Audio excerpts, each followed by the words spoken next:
In the small, fog-drenched town of Ravenswood, there was a legend about an old antique shop that housed a cursed mirror.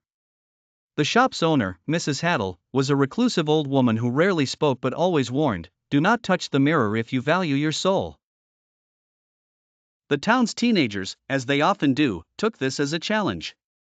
One stormy night, a daring group of friends, Tom, Lisa, and Mike, decided to test the legend. They sneaked into the shop, flashlight beams cutting through the dusty air, and found the mirror in a backroom covered by a heavy velvet cloth. The mirror itself was ornate, with intricate carvings of unsettling faces along its borders. Ignoring the warnings, Tom, the bravest of the group, pulled off the cloth. As they peered into the mirror, their reflections stared back, but something was off. Lisa's reflection smirked devilishly, Mike's eyes glowed a sinister red, and Tom's face seemed to melt and reform into something unrecognizable. Panic set in, and they tried to run, but the mirror's power had taken hold. The room transformed, twisting and turning into a labyrinth of impossible hallways and doors that led nowhere. The walls seemed to close in, whispers of lost souls filling the air. Desperate, Mike remembered Mrs. Haddle's cryptic warning about the mirror.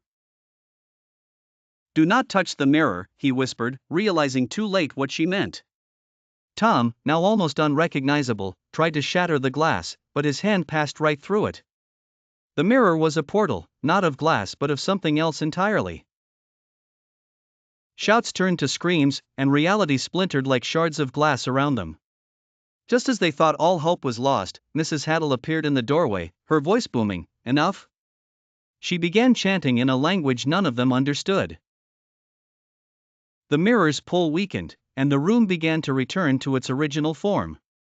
The friends collapsed, gasping for breath as the mirror was once again covered by the velvet cloth.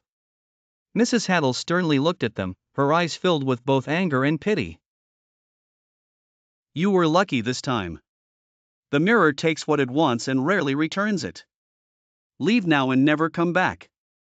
The friends stumbled out of the shop, vowing never to speak of what they had seen. The legend of the haunted mirror endured, a dark reminder that some things are better left undisturbed.